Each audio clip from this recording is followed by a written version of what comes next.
கிறிஸ்துக்கள் அன்பான தேவனுடைய பிள்ளைகளே, ஆண்டவரும் உலக ரட்சகருமான இயேசு கிறிஸ்துவின் ஏற்ற நாமத்தினால உங்க எல்லாரையும் வாழ்த்தி ஆசீர்வதிக்கிறேன். இந்த ஜூலை மாதம் 31ஆம் தேதி மாதத்தின் கடைசி நாளிலே மங்கள வார்த்தை நிகழ்ச்சி மூலமா உங்க எல்லாரையும் நேரடியாக உங்க வீடுகளில் பார்க்கறது எனக்கு ரொம்ப சந்தோஷம். கர்த்தர் உங்களை ஆசீர்வதிப்பாராக. கடந்த 7 மாதங்கள் கர்த்தர் நம்மை கண்ணின் மணி போல பொதிந்து காத்தார். 7 மாதங்களும் கர்த்தருடைய அனுகூலமான கரம் நம்மோடு கூட இருந்தது. அவரே நம்மை நடத்தினார், அவரே நம்மை உயர்த்தினார், அவரே நம்மை கரம் பிடித்தார், அவரே நம்முடைய இக்கட்டு நேரத்திலே நமக்கு துணையாய் இருந்து ஆச்சரியமாய் நடத்தினார். எனவே 7 மாதங்களை கடக்க உதவி செய்த ஆண்டவருக்கு இன்றைக்கு நன்றி சொல்லுவோம். இந்த வருஷத்தை நம்மோடு கூட உற்சாகமாய் தொடங்கினவர்கள் இந்த 7வது மாதத்தில் நிறைய பேர் உயிரோடு இல்லை. நம்ம குடும்பத்தில் நமக்கு தெரிஞ்சவங்க மத்தியில் நிறைய மரணங்கள் வந்திருக்கிறது.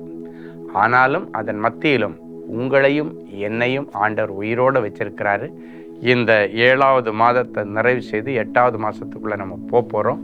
அதற்கு கர்த்தர் உதவி செய்தார். ஆண்டவருடைய பாதப்படியில் விழுந்து கோடானு கோடி ஸ்தோத்திரங்களையும் நன்றி பலிகளையும் இந்த மாதத்தின் கடைசி நாளிலே நாங்கள் சமர்ப்பிக்கிறோம். ஆண்டவரே, இந்த மாதம் முழுவதும் எங்களை ஆச்சரியமாய் நடத்தினதற்காய் நன்றி.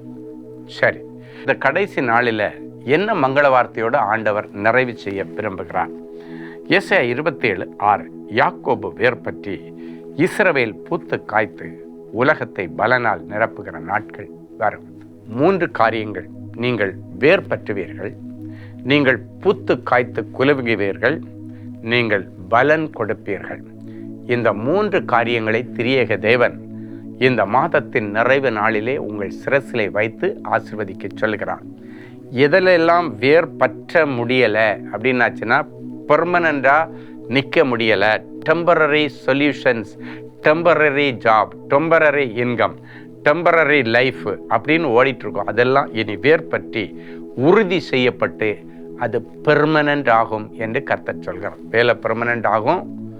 ஆண்டவர் உங்களுக்கு அபிஷேகத்தை நிரந்தரம் பண்ணி தருவார். வசனத்துக்குள்ளால வேர் பற்றி நிற்க உதவி செய்வார். உங்களுடைய ஆவிக்குரிய மண்டலம் நிலைநிறுத்தப்படும். உங்கள் குடும்ப வாழ்க்கை இனி வேர் பற்றி நிற்கும்.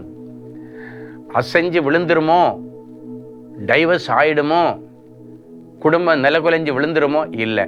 இனி வேர் பற்றி உன் குடும்பம் நிற்கும். கற்பம் வேர் பற்றி நிற்கும். கலைஞ்சிக்கிட்டே இருக்கிற கற்பங்கள் இனி கற்பம் கலைந்து போகிறது மலடும் உன் வாழ்க்கையில் இருப்பதில்லை. ஆசீர்வாதமான கற்பத்தின் கனி வேர் பற்றி உள்ள நின்று 10வது மாதம் உங்களுக்கு கனி கொடுக்கும்.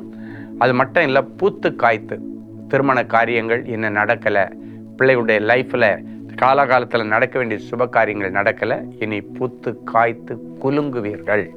உங்கள் பிள்ளைகள் நல்ல சுப காரியங்களை கண்டு நல்ல இல்லற வாழ்க்கைக்குள்ளால் பிரவேசித்து ஆண்டவருடைய ஆசீர்வாதத்தையும் சந்தோஷங்களை அனுபவிக்க கர்த்தர் உதவி செய்வார். பலனால் நிரப்புகிற நாட்கள் அப்படின்னாச்சுன்னா, அந்த இல்லற வாழ்க்கைக்கு பிறகு பலன்னா கற்பத்தின் பலன் தான். வருமான பலன், இரட்டிப்பான பலன் எல்லாத்தையும் ஆண்டவர் இந்த நாட்களுக்கு பிறகு கொடுத்து இனி பலன் கொடுக்கிறவர்களாக கர்த்தர் உங்களை மாற்றுவார். கர்த்தர் அற்புதம் செய்வார். சரி, ஒரு நல்ல சாட்சியை கேட்கலாமா? Sister Asha from Chennai. எனக்கு திருமணமாகி 16 வருடங்களாக குழந்தை பாக்கியம் இல்லை. பல மருத்துவமனைகளுக்கு சென்று நிறைய சிகிச்சை எடுத்தும் பலன் கிடைக்கவில்லை. மனவேதனையுடனும் கண்ணீருடனும் வாழ்ந்து கொண்டிருந்தேன். இந்த நிலைமையில் நான் ஒரு நாள் அன்பரின் பாதத்தில் ஒரு நாள் உபவாச கூடுகையில் கலந்து கொண்டு தனி ஜெபத்தில் சகோதரர் ஸ்டீஃபன் அவர்களிடம் ஜெபித்து கொண்டேன். என்ன பெரிய ஆச்சரியம்! கர்த்தர் அந்த ஜெபத்தை கேட்டு என் கற்பத்தை 16 வருடங்களுக்கு பிறகு ஆசீர்வதித்தார். நான் கற்பம் தரித்து அழகான குழந்தையை பெற்றெடுக்க கர்த்தர் அனுக்கிரகம் பண்ணினார். பாருங்க, ஆஷாவுக்கு 16 வருஷம் குழந்தை இல்லை. எவ்வளோ பெரிய நிந்தை அனுபவிச்சிருப்பாங்க, எவ்வளோ பெரிய அவமானத்தில் இருந்திருப்பாங்க. யோசித்து பாருங்க. எவ்வளோ நாள் கண்ணீர் வடிச்சிருப்பாங்க, எவ்வளோ ஃபங்க்ஷனுக்கு போக முடியாமல் தடுமாறி இருப்பாங்க, துடிச்சிருப்பாங்க. ஆனால் ஒரு நாள் அவளுடைய துடிப்பை கர்த்தர் கண்டு, கண்ணீரை கண்டு அவளுக்கு ஒரு வாய்ப்பை அன்பரின் பாதத்தில் ஒரு நாள் கூட்டத்தில் கலந்துக்கிறதுக்கு கொடுத்தார். அவளுடைய 16 வருஷ போராட்டத்துக்கு முடிவு கட்டினது அன்பரின் பாதத்தில் ஒரு நாள் கூட்டம். மீட்டிங் அட்டன் பண்ணாங்க, தனி ஜெபத்தில் வந்தாங்க. ஆண்டவர் அடிமை மூலமாக மங்கள வார்த்தை கொடுத்தாரு. அந்த மங்கள வார்த்தை மனு உருவாகி 16 வருஷம் கிடைக்காத அவளுடைய கற்பத்தில் ஆசீர்வாதமான பிள்ளை தங்கினது. அது வேர்பற்றினது, பூத்து குலுங்கினது, பலனாக கைகளில் வந்து கிடைச்சது. கர்த்தர் அந்த குடும்பத்தினுடைய நிந்தையை மாற்றி போட்டு 16 வருஷ அவமானத்திற்கு முற்றுப்புள்ளி வைத்தார்.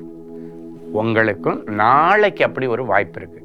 நாளைக்கு நமக்கு சென்னையில் நடக்கிற அன்பரின் பாதத்தில் ஒரு நாள் கூட்டம் காலையில் 9:15 மத்தியானம் 2 மணி வரைக்கும் இருக்குது. ஸோ இப்பத்திலே நீங்கள் ரெடி ஆயிருங்க. கற்பத்தின் கனி இல்லாதவங்க எத்தனை பேர் உங்கள் குடும்பத்தில் இருக்காங்களோ அத்தனை பேருக்கு நீங்கள் சொல்லி கண்டிப்பாக கற்பம் தங்கும். நம் ஆண்டவர் பொய் சொல்லாத தேவன்.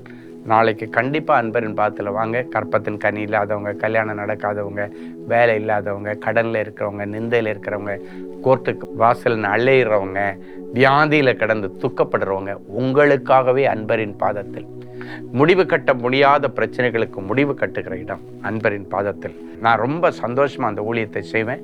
அதுக்கு முன்னால் 3 நாள் தேவ சமூகத்தில் ஜெபத்தில் தரித்திருந்து வருகிற ஜனங்களுக்காகவே ஆண்டவரிடத்திலிருந்து மங்கள வார்த்தையை வாங்கிட்டு வந்து ஆசீர்வதிக்கிறேன். ஸோ இந்த மாதம் வாய்ப்பை நீங்கள் பயன்படுத்திங்க. கர்த்தர் உங்களை ஆசீர்வதிப்பாராக. கண்களை மூடி ஜபிக்கலாமா? அன்பான ஆண்டவரே, உமக்கு நன்றி. ஆஷாவுக்கு 16 வருஷம் இருந்த நிந்தையை மாற்றி அவளுடைய கற்பத்தில் குழந்தையை தங்க பண்ணி அதை வேர்பற்ற வைத்து அது பூத்து காய்த்து 10 மாதங்கள் வளர்ந்து அந்த கற்பத்தின் பலனாக கனியாக அவர்கள் கையில் கிடைக்கப்பட்டு அவர்களது துக்கத்தை சந்தோஷமாய் மாற்றினது போல இந்த நிகழ்ச்சியை பார்க்கிற ஒவ்வொருவருக்கும் இன்றைக்கு ஒரு அற்புதம் நடப்பதாக, இந்த நிமிஷத்தில் நடப்பதாக. வேர்பற்றாத பிள்ளைகளுடைய வேலை வேர்பற்றட்டும் சுவாமி. கற்பம் தங்காத வேர்பற்றாத பிள்ளைகளுடைய கற்பம் தங்கட்டும் ஆண்டவரே. அபிஷேகம் தங்கி இருக்கட்டும், ரட்சிப்பு தங்கி இருக்கட்டும். என் பிள்ளைகள் உலகத்தை பலனால் நிரப்புவார்களாக. அவருடைய வாழ்க்கையில் தடைகள் நீங்கி திருமண காரியங்கள் நிறைவேறி பூத்து காய்த்து குலுங்குவார்களாக. எல்லா சுப காரியங்களுக்கு கர்த்தர் இன்றைக்கு ஒரு விடிவு காலத்தை கொண்டு வருவீராக. அவற்றிலே காணப்படுகிற தடைகளை உடைப்பீராக. ஆண்டவரே, என் அன்பு பிள்ளைகளுடைய வாழ்க்கையில் இருக்கிற எல்லா மன வேதனைகள், அழுத்தங்களை ஆண்டவர் தீர்த்து வைக்கும்படிக்கு நாளை தினத்தில் நடக்க போகிற அந்த அன்பரின் பாதத்தில் ஒரு நாள் கூட்டத்திற்காக இப்பொழுதே நாங்கள் எல்லாரும் இணைந்து ஜெபிக்கிறோம். கர்த்தர் மகிமையான காரியங்களை செய்வீராக. இப்பொழுதும் பிறந்த நாள், திருமண நாளை நினைவு கூறுகிற பிள்ளைகளை ஒரு விசை கண்ணோக்கி பாரும். புது எண்ணெயால் அபிஷேகம் பண்ணப்படுகிறேன் என்கிற மங்கள வார்த்தையின்படி இந்த நிமிஷத்திலிருந்து அவர்களுக்கு அதிசயம் நடக்கட்டும். இயேசுவின் மூலம் பிதாவே, ஆமென். அன்பு தேவனுடைய பிள்ளைகளே, இந்நிகழ்ச்சியின் மூலம் நீங்கள் பெற்றுக்கொண்ட ஆசீர்வாதங்களையும் உங்கள் ஜெப விண்ணப்பங்களையும் அனுப்ப வேண்டிய முகவரி: தேவனின் அன்பு ஊழியங்கள், Vinayak avenue, OMR road, Okkiyam, Thoraipakkam, Chennai 600097. மேலும் 24 மணி நேர ஜெப உதவிக்கு 044-24547-999 மற்றும் 9941150999 என்ற எண்களுக்கு தொடர்பு கொள்ளுங்கள்.